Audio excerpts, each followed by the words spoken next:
Di dalam Al-Quran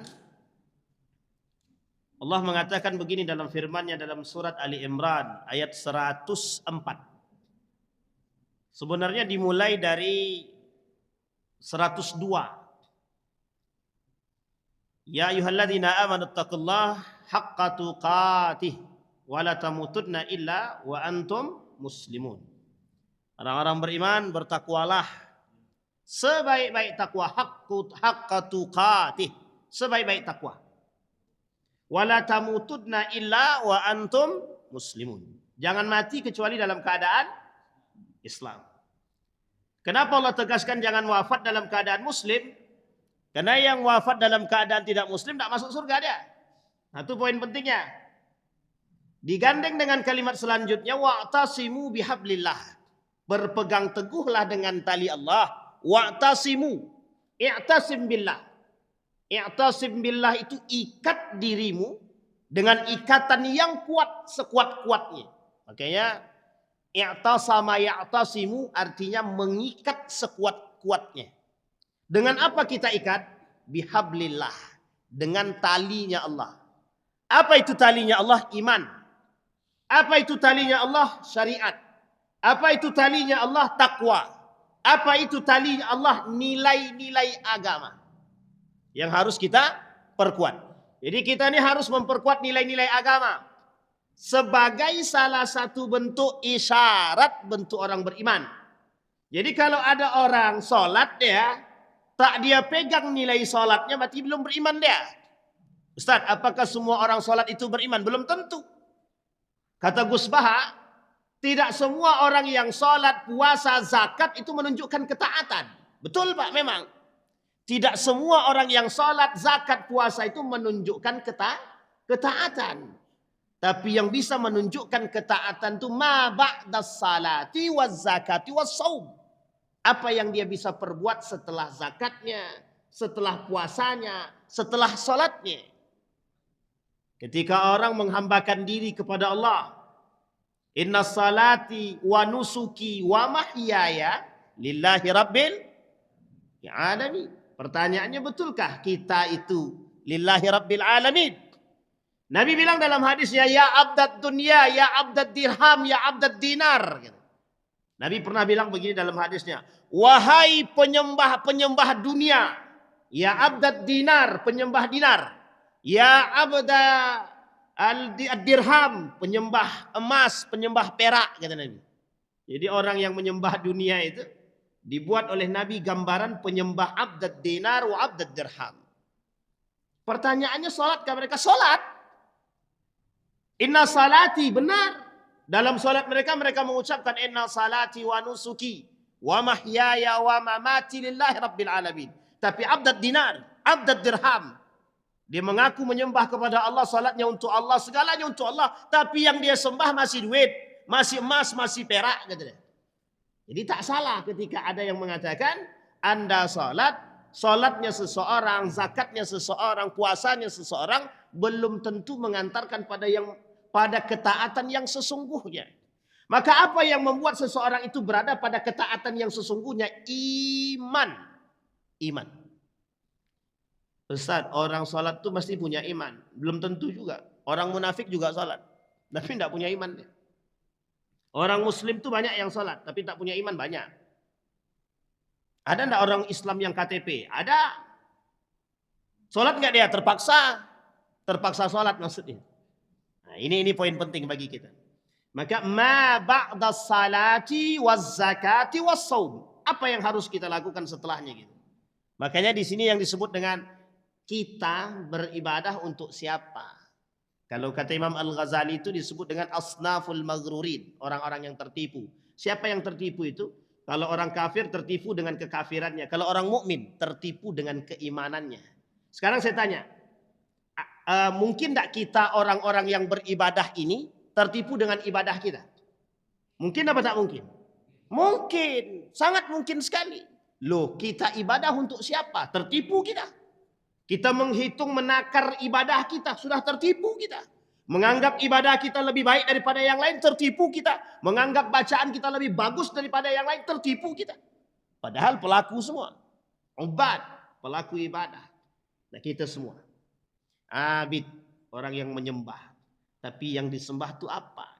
Yang disembah itu abdad dinar wa abdad dirham, atau yang disembah itu Allah. Nah, disinilah Bapak Ibu sekalian yang berbahagia, ketika kita berbicara tentang wa'tasimu, i'tasim billah, berpegang teguhlah dengan nilai-nilai Allah. Jadi setiap ibadah yang Allah turunkan ada nilai tersendiri. Zakat, apa nilainya? Nilainya adalah toleransi, empati, simpati, kemudian bahasa lainnya apa? Cinta, hubbul ikhwah. Man kana yu'minu billahi wal yaumil akhir. Ketika engkau mengaku beriman kepada Allah dengan hari kiamat. Falyukrim jarahu. Falyukrim jarahu. Dalam hadis yang lain, falyukrim dhaifahu.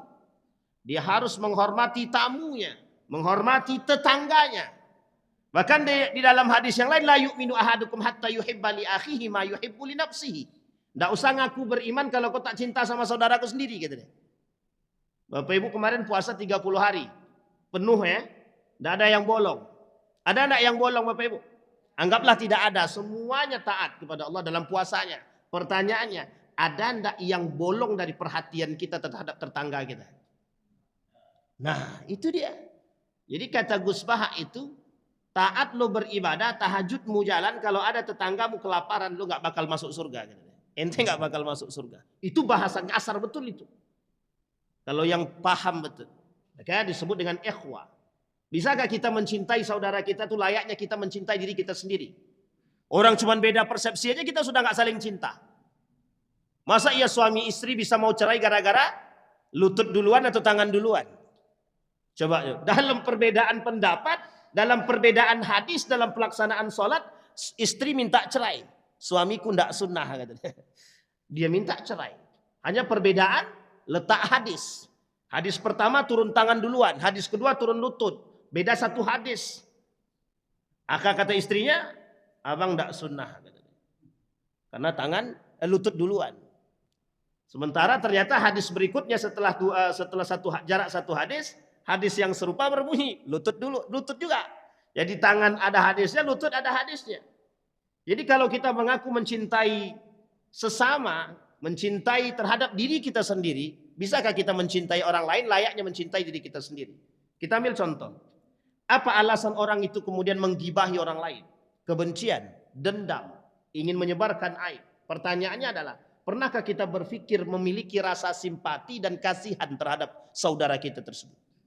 Kita ambil contoh. Ketika ada kita sedang membicarakan aib saudara kita atau tetangga kita. Kita sedang membicarakan. Pernahkah kita sedang membicarakan aib keluarga kita nih? Kita sedang membicarakan aib saudara kita, tetangga kita. Seketika kita berpikir, ya Allah, kira-kira ketika aib ini aku sebarkan, kira-kira dia sakit hati enggak? Pernah nggak kita berpikir? Enggak. Kenapa? Kalau dia berpikir begitu, enggak jadi dia nyebarkan aib orang. Enggak sempat dia bergibah. Itu yang disebut dengan iman. Maka Bapak Ibu kata Nabi, orang yang menjaga dirinya dari perbuatan-perbuatan maksiat dapat pahala. Wala taziru waziratun wizra ukhra. Ketika Nabi ditanya oleh sahabat, apakah bagi pelaku amal ibadah pahala?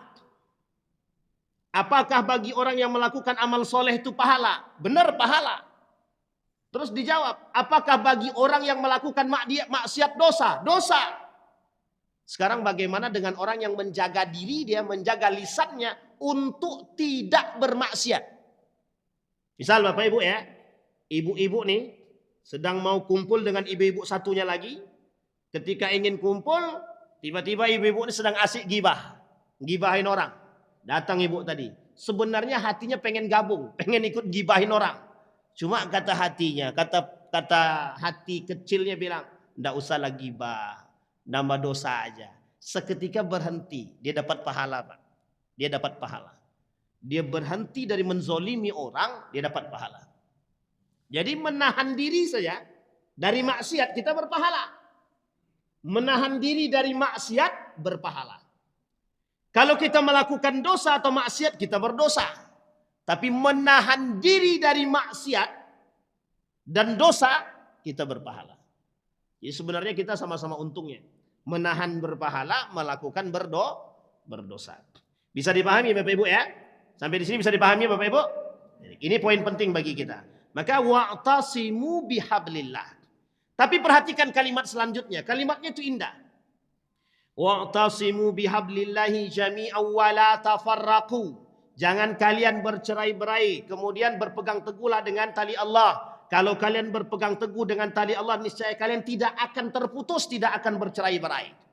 Wadhkuru ni'matallahi 'alaikum id kuntum a'da'an fa'allafa baina qulubikum fa asbahtum bi ni'matihi ikhwana. Apa kata Allah? Kalau kalian bercerai-berai, pandanglah nikmat Allah yang ada pada diri kalian. Niscaya Allah akan satukan hati kalian yang bercerai-berai tadi karena Allah. Maka yang tumbuh apa? Ikhwana, persaudaraan. Bisa dipahami? Jadi pandang saudara itu bukan sebagai musuh. Pandang mereka sebagai saudara. Kalau kita pandang mereka sebagai saudara, otomatis kita bisa mencintainya. Itulah konsepnya kata Nabi, la yu'minu ahadukum hatta yuhibba li akhihi ma yuhibbu li nafsihi. Tapi Bapak Ibu, kaedah ini itu bertolak belakang dengan mencintai, lebih cinta kepada musuh daripada kepada saudara sendiri. Ada orang yang mencintai musuh, lebih dicintai ketimbang mencintai saudara seislam, seagama, seiman, satu nabi, satu Tuhan. Kita tak mencintai mereka, tapi orang kafir yang menjadi musuh kita lebih kita cintai, itu jauh lebih nifak daripada munafik itu sendiri. Bisa dipahami Bapak Ibu ya? Ini contohnya siapa nih Pak Ustadz? Contohnya kalau Bapak Ibu lebih membela Islam ketimbang Iran, berarti Bapak Ibu nifak munafik semua. Kenapa? Yang membela Amerika sih munafik semua itu Pak. Tapi kan kita nggak mungkin Pak, orang beriman nggak mungkin membela musuh. Beriman kuncinya apalah iman. Maka dasar kita apa? Ikhwan. Kenapa kok bisa begitu? Iman. Palestina saudara kita seiman Pak, satu agama. Harusnya ketika Palestina sakit, kita sakit. Tapi kalau Palestina sakit, kita tak sakit. Dan kita biasa aja, justru masih banyak kita yang membeli produk-produk Islam. Tidak punya i. Sekarang kita tanya, Bapak Ibu masih beli produk Islam? Jujur. Masih. Kapan berhentinya? Ya nggak tahu Ustaz, pemerintah aja nggak berhenti. Oh iya juga. Sebenarnya selesai itu Pak. Kalau pemerintah ambil keputusan, cut langsung. Selesai itu Pak. Cuma kan nggak juga kan. Jualan masih tetap. Bisa dipahami ya? Jadi kuncinya itu. Apa ruginya orang muslim sesama muslim bercerai-berai? Apa ruginya? Yang pertama, ruginya orang muslim bercerai-berai. Ruginya orang muslim sesama muslim bertikai, umat muslim jadi lemah. Sekarang saya tanya. Ini ada satu calon pemimpin kafir, orang kafir. Ada dua lagi calon pemimpin muslim-muslim. Ini sama-sama muslim dua nih. Jadi ada 3 calon pemimpin. Yang satu kafir, yang 2 muslim. Kira-kira kalau muslim dengan muslim ini bertikai, siapa yang diuntungkan di sini? Siapa yang diuntungkan? Kafir. Ntar kalau kafir naik, kita tidak terima. Ya kan? Muslim naik, kita tidak terima. Lah terus yang lo terima apa? Bisa dipahami Bapak Ibu ya? Begitulah ruginya kita. Sekarang perhatikan. Negara-negara Arab lebih condong kepada Yahudi. Rugi nggak kita umat muslim nih? Rugi. Palestina tetap dibombardir, hari ini pindah. Tidak hanya ke Palestina, tapi Israel melakukan pengeboman terhadap Libanon. Jadi Pak, ini saya kasih gambaran. Dia kalau sudah selesai dari Palestina, sedikit demi sedikit, dia berpindah Libanon. Setelah Libanon nanti Syria. Setelah Syria masuk ke perbatasan Mesir. Setelah itu nanti masuk ke Yordania. Jadi kalau sudah diambil semua, terbentanglah yang disebut dengan negara Yahudi. Bisa dipahami ya? Jadi satu-satu dihancurkan. Nah, ketika Libanon sudah dihancurkan, Libanon sudah dibombardir, Libanon sudah terpecah belah, dia datang menawarkan kekuatan ekonomi. Bisa dipahami ya? Datang memberikan penawaran ekonomi. Berarti Amerika ini berperang dengan siapa sebenarnya Pak Ustaz? Amerika berperang dengan Islam. Nah, kok negara-negara Arab mereka aman-aman aja, Ustaz, anteng-anteng aja. Ya gimana nggak anteng? Ada beberapa negara itu militernya yang melatih Amerika. Persenjataannya disediakan oleh Inggris dan Perancis. Lah gimana mau melawan Amerika? Uang militernya aja yang latih adalah orang Amerika. Bisa dipahami ya Bapak Ibu ya? Jadi sulit. Apalagi beberapa negara di Jazirah Arab itu, beberapa negara itu merdeka, mereka keluar, mereka muncul dari hasil perjanjian dengan Inggris. Yang hari ini menjadi sekutu Amerika. Jadi mustahil. Nah sekarang pertanyaannya, dampak dari perpecahan umat muslim. Lemah apa kuat kita? Lemah atau kuat? Lemah. Orang di sana rudalnya sudah pakai balastik, yang di sini masih nyebarkan fitnah. Kata yang di sini satu mazhab lain, nah bertikai Pak di sini. Sedang asik berantem bertikai mazhab, datang rudal, bub, hancur semua. Mati kita. Bisa dipahami Bapak Ibu ya? Kita bertikai mazhab, bom datang, mati semua. Apakah dengan mazhab-mazhab tadi yang berbeda-beda tadi kita kuat? Tidak. Kita justru lemah. Maka dampaknya besar terhadap perpecahan itu. Maka disebutkan di situ, kunci menyatukan itu cuma satu, hablum minallah. Apa itu? Kuatkan dulu nilai-nilai agama kita. Wa'tasimu, berpegang teguhlah engkau dengan tali Allah. Pahamkan nilai-nilai agama. Orang sholat tidak mungkin mencaci maki lisannya Pak, harusnya. Nah, kok bisa orang sholat masih mohon maaf mengkafirkan saudara sendiri? Kok bisa seorang anak yang sholat memenjarakan ibunya? Kok bisa seorang yang sholat masih mohon maaf tidak bisa membantu saudara yang samping rumahnya yang belum makan sudah sampai seminggu? Bisa dipahami ya? Itu yang disebut dengan iman. Maka pertanyakan iman kita masing-masing. Ketika ada pertanyaan begini kepada kami, Ustadz, mengapa di Palestina itu Allah tidak turunkan bantuannya? Mengapa Allah tidak menolong Palestina? Kira-kira pertanyaan ini betul apa salah? Kita pasti membayangkan yang sama Pak. Sebegitu kuatnya genosida di Palestina, kita berpikir mengapa Allah tidak menurunkan bantuan? Sekarang pertanyaan itu kita balik. Ketika kita bertanya, kemana pertolongan Allah? Kita tanyakan balik, kemana imanmu wahai orang-orang muslim? Kenapa pertanyaan itu kita kembalikan kepada orang muslim? Karena yang bisa berbicara itu adalah orang beriman.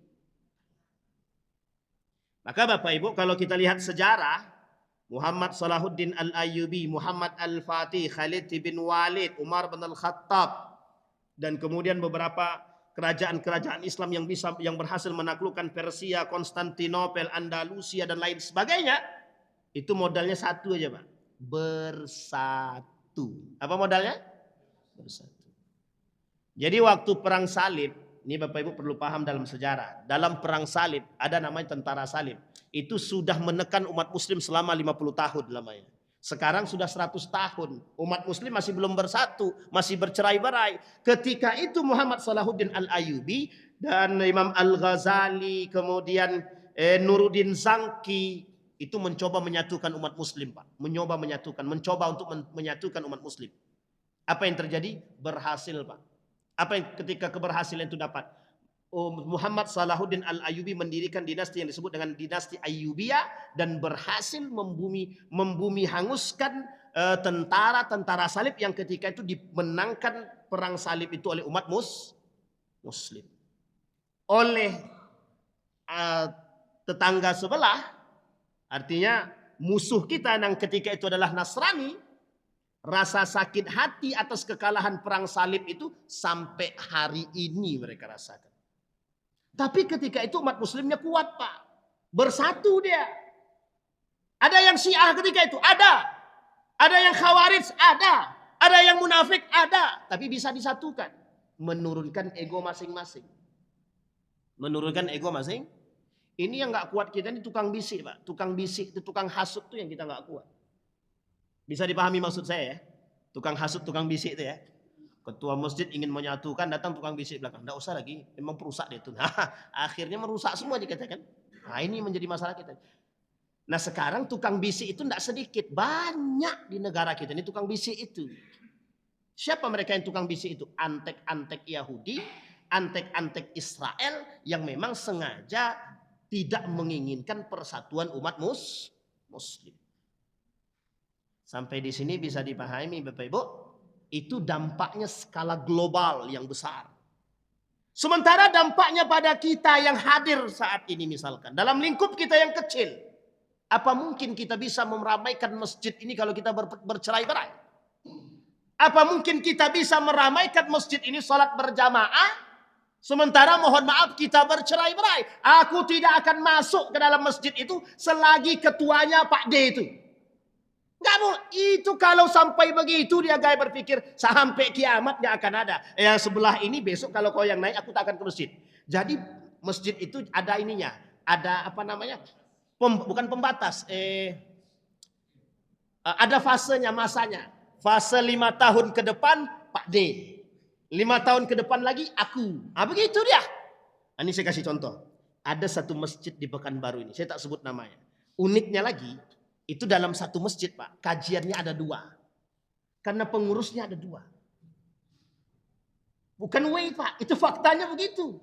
Unik Pak. Yang satu pojok itu kajiannya lain. Yang satu lagi lain. Satu sama-sama Islamnya. 2 pengajian maghrib itu. Jadi dikasih pembatas tirai. Yang satu kelompok satu. Yang satu kelompok satu. Waktunya sama. Habis maghrib. Saya bilang kalau begini mantap juga. Harusnya ada kelompok lain di tengah-tengah. Yang satu lagi di belakang. Selesai urusan Pak. Bisa dipahami Bapak Ibu. Begitulah kita nih. Tapi coba bayangkan kalau kita menurunkan ego kita masing-masing. Mohon maaf. Misalkan di masjid ini. Siapapun yang jadi imam. Ketika yang naik Muhammadiyah semua salat. Ketika yang naik Nahdlatul Ulama semua salat. Ketika yang naik Perti, Persis dan lain sebagainya semua salat. 4 mazhab ada di sini. Salat semua. Enak nggak tuh kira-kira? Kita jadi paham. Ketika imamnya pakai Allahu Akbar turun ke bawah. Nggak usah heboh. Imam Malik lagi naik misalkan. Mazhab Maliki misalkan. Ketika imamnya adalah bermadhab Maliki, waladhdallin. Yang lain bilang amin, imamnya. Karena memang dalam mazhab Maliki tak perlu disebut amin ya kan. Kalau kita paham, kira-kira mohon maaf. Perlu nggak kita berantem itu? Nggak perlu Pak. Apalagi sampai harus mengkafirkan antara satu dengan yang lain. Itu yang disebut dengan hablum bihablillah. Berpegang teguh dengan nilai-nilai agama. Artinya berlapang dada, bertoleransi dengan satu pemahaman. Akidahnya sama, Tuhannya sama, nabinya sama, Al-Qur'annya sama. Yang beda apanya? Furu'iyah dan pemahamannya. Bisa dipahami Bapak Ibu ya? Sampai di sini bisa dipahami? Kita lanjutkan ayatnya. Kemudian Allah kata, "Wal takum minkum ummatun yad'una ilal khair." Jadilah umat wal takum minkum. Di antara kalian ini, jadilah umat yang mengajak kepada kebaikan. Bukan memisah. Cari titik temu, bukan titik pisah. Kalau titik pisah kita cari Pak, mudah sangat. Kepala boleh sama hitam. Mata boleh sama 2. Kaki boleh sama 2. Tapi ini pasti beda. Dapat kita titik temu kan? Sekarang bagaimana mencari titik pisah dapat kita. Sekarang bagaimana mencari titik temunya. Apa yang ada di isi kepala kawan kita. Yang kira-kira bisa kita samakan. Itu yang susah mencarinya. Kenapa? Karena kita tidak bisa menemukan karena ada unsur egoisme. Yang ada dalam diri umat muslim. Sampai di sini bisa dipahami? Ibu-ibu, bapak-bapak? Baik. Nah sekarang apa kaitannya dengan materi kita malam hari ini halal bihalal? Ada kaitannya? Ada. Kaitannya besar. Ketika Buya Hamka 1926 mencoba membuat satu tradisi yang hari ini dikenal oleh umat muslim. Nama tradisinya halalun bihalalin. Ini Buya Hamka punya ide. Ijtihad ulama Nusantara pada masanya. Bapak Ibu tahu alasannya apa? Sama seperti ketika Muhammad Salahuddin Al-Ayyubi, ketika umat muslim dalam tekanan, dibuatlah satu kegiatan untuk menyatukan semua umat muslim. Ini tujuannya. Menyatukan, membuat silaturahim, menjaga persatuan, perdamaian antar satu tempat, satu kelompok dengan kelompok yang lain. Salahkah ketika Muhammadiyah berkunjung ke Nahdlatul Ulama? Salahkah ketika Nahdlatul Ulama berkunjung kepada Persis dan lain sebagainya? Tidak salah sama sekali. Salah tidak masjid sebelah datang ke sini? Tidak. Salahkah masjid di sini datang ke sana? Tidak. Pertanyaannya masjid punya siapa? Punya Allah. Kalau kita paham masjid ini punya Allah, kita pasti bisa disatukan. Kenapa? Setiap masjid punya Allah. Tapi kalau setiap masjid itu mengakui punya kelompok, kira-kira bisa nggak kita bertemu? Oh maaf bos, itu masjid Muhammadiyah. Itu masjidnya Nahdlatul Ulama. Di sana masjid satu lagi, masjid masjid Persis. Yang ngisi siapa? Orang-orang dia. Di samping sebelah kanan rupanya masjid Ahmadiyah. Yang sebelah kiri masjidnya LDII. Selesai pak, dicucinya kaki bapak semua. Ini tak bisa masuk masjid kami ini, kotor gitu kan. Tapi itu dulu, sekarang tak lagi. Alhamdulillah sekarang LDII sudah bisa diajak kerjasama. Bapak Ibu masuk ke masjid mereka tak perlu lagi cuci lantainya, tak perlu. Karena kalau sempat mereka buat langsung dikatakan sesat itu oleh Menteri Agama. Selesai urusan Pak. Cuma untuk menjaga itu. Sampai di sini bisa dipahami ya. Bisa enggak? Bisa. Apa yang tidak bisa kita buat sebenarnya ketika kita mau menurunkan ego. Yang kedua, tolak ukurnya adalah iman. Wal takum minkum ummatun yad'una ilal khair. Jadilah setiap orang di antara kita ini umat yang mengajak kepada kebaikan, bukan umat yang mengajak kepada perpisahan, pertikaian, berantem, bertikai. Kita kan senangnya itu. Pokoknya kalau macam-macam dia kita usir. Belum apa-apa masuk aja belum udah mau diusir. Belum masuk lagi udah mau diusir. Apa ya mau diusir Pak? Masuk aja belum. Iya Ustaz kalau dia udah masuk susah mengusirnya. Oh iya juga gitu. Tapi Bapak Ibu harus dipahami. Berlapang dada, legowo itu penting. Apalagi kita hari ini dalam tekanan yang begitu berat. Kalau kita tidak punya sifat legowo. Legowo itu apa deh? Ya berlapang dada ya kan Pak deh? Berlapang dada yaitu susah.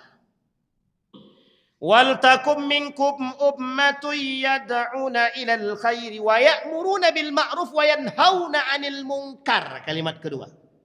Ini yang paling kental Pak, yang harus kita tekankan betul ini. Wa yanhauna 'anil munkar. Sekarang saya tanya Bapak Ibu. Saya tanya. Ada dua kelompok ingin bersatu. Tiba-tiba datang di tengah-tengah yang menghasut untuk bercerai-berai. Kira-kira ini mungkar enggak? Mungkar apa tidak? Mungkar. Yang begini-begini yang harus kita lawan. Bukan parasut, apa namanya? Parasit. Benalu. Yang begini-begini nih, yang merusak-merusak begini nih yang harus kita lawan. Bukan parasut ya, parasit. Parasit. Ini yang harus kita lawan. Karena kalau kita biarkan ini, ada binatang kecil yang menggigit. Kita permisalkan dalam di dalam satu kapal. Di kapal itu ada banyak orang di dalamnya. Pertanyaannya adalah bagaimana jika seekor rayap memakan kapal tersebut? Kira-kira yang tenggelam satu orang atau semuanya? Semuanya. Maka apa yang harus kita lakukan terhadap rayap tersebut? Membuang rayap atau membunuh rayap itu? Jangan terlalu sadis-sadis betul. Membunuh rayap bisa, ya membuanglah setidaknya kan. Setidaknya kita buang, kita singkirkan rayap tersebut. Itu yang kita maksud. Nah sekarang kita perlu mencari tahu siapa orang-orang yang mencoba melakukan, siapa orang-orang yang mencoba untuk membenturkan kita dengan satu kelompok dengan kelompok yang lain. Nah yang seperti ini harus kita lawan. Kenapa kalau kita tidak lawan, maka mereka akan beranggapan kebenaran terdapat pada diri mereka. Yang oleh mereka lakukan, akhirnya mereka berhasil menghasut satu dengan yang lain. Bisa dipahami Bapak Ibu ya. Ini tidak bertolak belakang dari pemahaman persatuan. Kalau bisa orang-orang yang menghasut dan parasit-parasit ini, benalu-benalu ini, itu bisa kita ajak, Pak. Tapi kalau tidak bisa kita ajak daripada mereka merusak, itu bahaya. Satu orang ketika dia merusak dan dampaknya pada semua orang, ya kita harus melakukan hal yang terbaik, Pak. Kalau bisa kita ajak bersama, kita nasihati. Kalau tidak kita harus buang, Pak. Tidak bisa kita masukkan. Karena kalau kita tidak buang dia yang merusak kita. Tinggal pilih saja. Mau kita yang dirusak atau dia yang rusak. Tinggal pilih. Tapi pilihan yang ketiga, jangan merusak kalau bisa. Itu yang terbaik.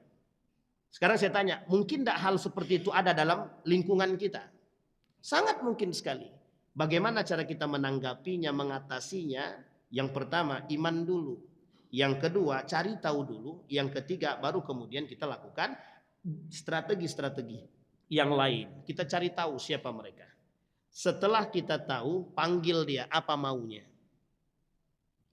Kalau maunya dia memang merusak, singkirkan. Kalau dia tidak bisa diajak bersama, singkirkan. Tapi kalau dia mau diajak bersama, bisa untuk dikomunikasikan, itu lebih baik. Itu yang kita harapkan hari ini, Pak. Maka tidak menutup kemungkinan umat muslim ini bisa bersatu. Kenapa? Muhammad Salahuddin Al-Ayyubi bisa berhasil. Maka kita butuh generasi Ayyubiyah yang lain. Artinya apa? Kita perlu menghasilkan generasi seperti Salahuddin Al-Ayyubi, Muhammad Al-Fatih, Nuruddin Zangki, Khalid bin Walid. Agar kita bisa menghasilkan generasi emas yang menjadi cita-cita negara Republik Indonesia generasi 2040 dan 45 akan menghasilkan generasi A. Kalau karakternya seperti ini tidak diatasi, jangankan 2045 sampai kiamat pun kita tidak akan pernah bersatu. Ustadz, janjinya Allah pasti akan terjadi, betul. Tapi apakah mungkin Salahuddin itu lahir tiba-tiba ceplok lahirnya langsung jadi seperti Salahuddin? Kan tidak. Ada proses, ada. Berapa lama? 50 tahun proses yang dilakukan oleh Imam Al-Ghazali dan Abdul Qadir Al-Jailani untuk menghadirkan Salahuddin selanjutnya. Bisa dipahami Bapak Ibu ya? Baik. Wal takum minkum ummatu yad'una ilal khair wa ya'muruna bil ma'ruf wa yanhauna 'anil munkar wa ulaika humul muflihun. Kata Allah, itulah orang-orang yang paling beruntung. Sekarang kalimat terakhir, Pak. Ayat terakhir. Dalam surat Ali Imran 102, 103, 104, 105. Ini yang sekarang 100 yang kelima. Ayat 105. Apa kata Allah? وَلَا تَكُونُوا كَالَّذِينَ تَفَرَّقُوا وَاخْتَلَفُوا مِنْ بَعْدِ مَا جَاءَكُمُ الْبَيِّنَاتِ وَأُولَئِكَ لَهُمْ عَذَابٌ عَظِيمٌ. Kata Allah, jangan kalian yang menjadi orang yang melakukan perpecahan, pertikaian sesama kalian. Karena sesungguhnya orang-orang ini, kata Allah, bagi mereka azab yang sangat pedih. Ini kami ambil, Pak. Kita ambil satu kesimpulan. Kalau kalimatnya lahum azabun azim. Kalau Allah katakan azabun azim. La'anallah. Allah laknat mereka. Allah kasih azab yang sangat pedih. Mesti dosanya besar. Maka Bapak Ibu, dalam satu kitab judulnya Kabair, dosa besar, yang dikarang oleh Syamsuddin Az-Zahabi, ada salah satu dosa yang masuk dalam kategori dosa besar, namanya hajrul aqarib. Memutuskan silaturahim atau minggat dari satu tempat karena ingin memutuskan persaudaraan dengan saudara-saudara yang ada di lingkungannya, karena mungkin dendam, emosi dan lain sebagainya, perbedaan pendapat, perbedaan pilihan dan lain sebagainya, masuk dalam kategori dosa besar. Nah sekarang Bapak Ibu, Nabi bilang begini dalam hadisnya, man kanat indahu mazlamatun li akhihi falyatahallalhu minhu qabla an la yakuna dinaran wala dirham. Kata Nabi, setiap orang yang pernah merasakan atau melakukan atau menyakiti hati manusia manapun yang sesama umat manusia pada umumnya, khususnya orang beriman, khususnya beragama Islam sesama muslim, falyatahallalhu minhu. Inilah tujuannya yang disebut dengan halalun bihalal. Maka tadi kami sama Pak D mohon maaf lahir batin minal aidin wal faidin Pak D. Kalau ada dosa tolong ampuni, selesai. Artinya jangan buat dosa setelahnya. Nah, jadi ada anekdot begini. Mohon maaf ya Ustadz, kita kosong-kosong sekarang ya. Ke depan saya tidak tahu. Itu sama saja. Punya keinginan untuk berbuat zalim. Bisa dipahami? Jadi bukan berarti makna meminta maaf di sini, saling memaafkan di sini, kemudian mengulang perbuatan yang lain. Dosa besar Pak. Zalim itu dosa besar Bapak Ibu. Zalim itu terhadap saudara seiman itu dosa besar. Usahakan berhentilah menyakiti hati Saya kasih satu metode. Lebih baik kita yang disakiti ketimbang kita yang menyakiti. Bisa dipahami ya? Lebih baik kita yang disakiti ketimbang kita yang... Sekarang kita ambil kaidah kedua. Lebih baik tidak disakiti dan tidak menyakiti. Nah, poin ketiga. Lebih baik memberikan nasihat kepada orang yang ingin menyakiti dan tidak menyakiti. Bisa dipahami? Kira-kira yang berat yang mana? 1, 2, 3. 1, 2 atau 3? Yang paling berat? Yang ketiga. Kenapa? Menasehati orang itu berat. Tapi itulah kewajiban kita sebagai orang muslim. Wajib. Oh, hukum menasehati orang wajib Ustaz? Wajib. Hukum mengkritik orang yang salah wajib. Hukum memberikan peringatan kepada orang yang melakukan kemungkaran wajib. Dengan cara yang ma'ruf. Sini. Abang, sini kau duduk. Nah, ini suaminya dinasihat. Abang dengar, tadi apa yang disampaikan di masjid? Itu namanya tidak punya adab. Kata suaminya, aku lebih tahu daripada kamu. Kata dia, itu wajar. Jadi punya adab. Memberikan nasihat. Menyampaikan mau'izah. Mau'izah itu apa ya? Ya seperti nasihat lah, pelajaran penting kepada siapapun itu dengan adab. Harus tahu caranya.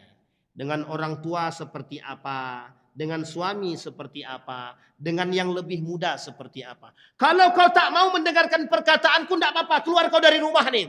Itu galak kali Pak. Terlalu galak itu. Itu bukan nasihat yang kita terima, itu bukan persatuan tapi perceraian. Kata istrinya, kalau begini modelmu tak apa-apa, pergilah katanya. Aku cari yang lain. Itu Pak, kasihan yang ibu jadinya kan. Nah, ini yang menjadi harus kita kembalikan kepada persoalan tadi. Apa yang membuat apa yang membuat seorang istri mengajukan gugatan cerai terhadap suaminya hanya karena perbedaan tangan dan lutut? Tahu Bapak Ibu apa sebabnya? Du'ful ilmi, lemahnya ilmu.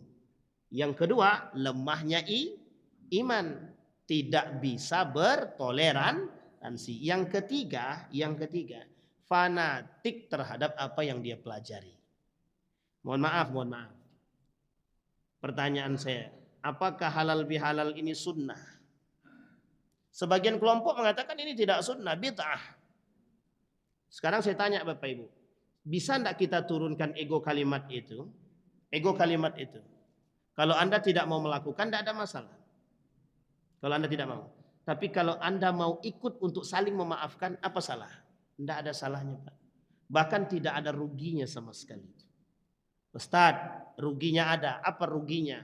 Kita telah melakukan perbuatan yang tidak dilakukan oleh Nabi. Sekarang saya tanya, kapan Nabi tidak memaafkan saudaranya? Memang secara resmi itu dianggap hari ini. Tapi Bapak Ibu, apa makna halalun bihalalin itu? Maknanya adalah saling menghalalkan perbuatan-perbuatan yang pernah dilakukan oleh saudara kita terhadap kita. Itu namanya halal bihalal. Kalau kita kembalikan kepada dalilnya, falyatahallalhu minhu. Apa maksudnya falyatahallal itu? Kalau ada orang datang kepadamu menyakiti dirimu, maka datanglah kepada mereka untuk meminta dihalalkan atas perbuatan yang kau buat. Maksudnya apa? Minta maaf. Itu maksudnya Pak. Jangan diartikan halal bihalal itu halal karena halal. Bukan itu yang dimaksud. Artinya adalah perbuatan yang kita lakukan terhadap tetangga kita belum tentu seutuhnya itu tidak menyakiti perbuatan mereka, belum tentu tidak menyakiti hati mereka. Bisa jadi ada satu candaan kita yang mohon maaf menggores di hatinya sebagai penghalang kita ke surga. Kita datang ke rumah orang tersebut, "Bang, kalau dulu kami bercanda ada membuat hati abang sakit, minta maaf kami, Bang." Salahkah kita begitu? Salahkah? Itu yang paling baik. Justru yang paling baik lagi sebelum orang itu datang minta maaf sudah kita maafkan. Dan yang paling baik lagi kita yang datang minta maaf. Kita yang benar, kita yang datang minta maaf. Berani tidak Bapak Ibu begitu? Gengsi aku Ustaz. Kan yang salah dia. Nah, makanya kenapa kalimat yang terakhir ini paling berat. Kenapa begitu? Memaafkan orang. Bahkan kita yang datang untuk minta maaf selaku yang benar, itu sangat-sangat sulit sekali. Sekarang pertanyaannya, apa yang membuat itu sulit? Karena belum terbiasa. Coba kita biasakan. Kalau kita biasakan, ada orang yang salah kepada kita, dan Bapak Ibu anggap biasa dan datang kepada mereka justru menegur dia. Kira-kira orang itu malu apa tidak? Malu apa tidak? Misal abang ini buat dosa sama saya. Jangan buat dosa ya. Buat dosa ke saya. Buat zolim sama saya. Tapi kalau dia buat zolim kepada saya, kira-kira dia mau tidak datang ke rumah saya? Karena dia merasa Tapi ketika saya datang ke rumah dia, belum saya memaafkan dia, tapi saya sudah datang ke rumah dia, kira-kira dia senang nggak? Senang nggak? Satu malu, yang kedua senang nggak kira-kira? Senang. Kenapa senang? Ternyata bapak tuh tak marah sama aku. Ditambah lagi ketika dia yang datang mengatakan, mohon maaf ya kalau ada salah. Kira-kira makin malu nggak dia? Dia akan katakan, aku minta maaf juga lah bang. Kayaknya aku yang salah. Baru dia ngaku kalau dia salah gitu loh. Pertanyaannya kok ngaku-ngaku dari kemarin kan begitu. Nggak ada masalah, itu nggak usah diungkit lagi. Kalau sudah selesai nggak usah diungkit. Ini masalah kita sekarang ini, kalau sudah selesai kita ungkit-ungkit terus Pak. Itu masalahnya. Selesai Pak, assalamualaikum, assalamualaikum, selesai. Tapi besok diungkit balik. Nah, itu yang menjadi masalah. Ini ada kejadian ibu-ibu curhat kepada saya beberapa waktu yang lalu. Dia bilang begini, sebelum saya tutup. Dia bilang begini, Ustadz kemarin tuh datang ada salah seorang owner, dia buat salah sama saya. Kemudian dia datang kepada saya, dia bilang begini, saya minta maaf kata dia. Minta maaf dia Ustadz. Cuma Ustadz diungkitnya dalam setiap pertemuan kata dia. Sakit juga kepala awak dibuatnya gitu. Akhirnya tidak jadi bersaudara, masalah mohon maaf jadi ya bertikai. Jadi Bapak Ibu sekalian yang berbahagia, kalau sudah minta maaf berusahalah untuk tidak saling menyakiti. Mohon maaf Bapak Ibu, kita semua ini itu punya satu kesempatan untuk mengajak saudara-saudara kita ini ke surga. Jangan ditutup, jangan diputus. Kalau kita bertikai, kita tidak bisa ngajak kawan-kawan kita ke surga. Besok saya bisa berkata, ya Allah, Pak Ketua Masjid itulah yang minta saya ngisi di masjid itu. Bisa saya bilang, kok di surga tak nampak ya Allah? Aku bersaksi dia orang baik. Kata Allah dia tak baik, itu salah itu belakang. Kita punya saksi, kita bisa bersaksi atas perbuatan orang-orang yang ada di sekitar, apalagi yang satu dengan kita. Kalau bahasa anak zaman sekarang nih, satu circle. Tahu Bapak Ibu satu circle? Tahu? Berarti ibu-ibu gaul itu. Kalau tahu satu circle itu satu apa namanya? Bukan satu geng. Ya bahasa agak gaul sedikit lah. Anak Gen Z apa namanya bahasa satu? Terserah lah, pokoknya satu itulah. Entah apa-apa pun namanya. Artinya satu circle pula, itulah bahasanya. Atau apa artinya, cara mengartikan pun saya nggak paham Bu. Intinya satu apa Ustaz? Sama itulah, sama baurnya kan gitulah. Itu Ustaz saya ini kebetulan kakak kelas saya beli tahu insyaallah. Ahlan Ustaz. Jadi itu Bapak Ibu sekalian yang berbahagia, insyaallah setelah halal bihalal ini tidak ada lagi saudara-saudara kita yang saling menyakiti antara satu dengan yang lain. Kalau bisa mereka yang menyakiti kita sebelum mereka sakiti sudah kita peluk. Sudah kita peluk. Jadi insya Allah kalau dia datang ke rumah mau menyakiti kasih beras. Kalau datang lagi kasih emas. Kalau kasih itu orang kaya Ustaz. Ya mudah-mudahan Bapak Ibu jadi orang kaya semua. Amin. Saya kira itu saja, mudah-mudahan ada manfaat bagi kita semua. Fa'tabiru ya ulil absar la'allakum tuflihun. Assalamualaikum warahmatullahi wabarakatuh.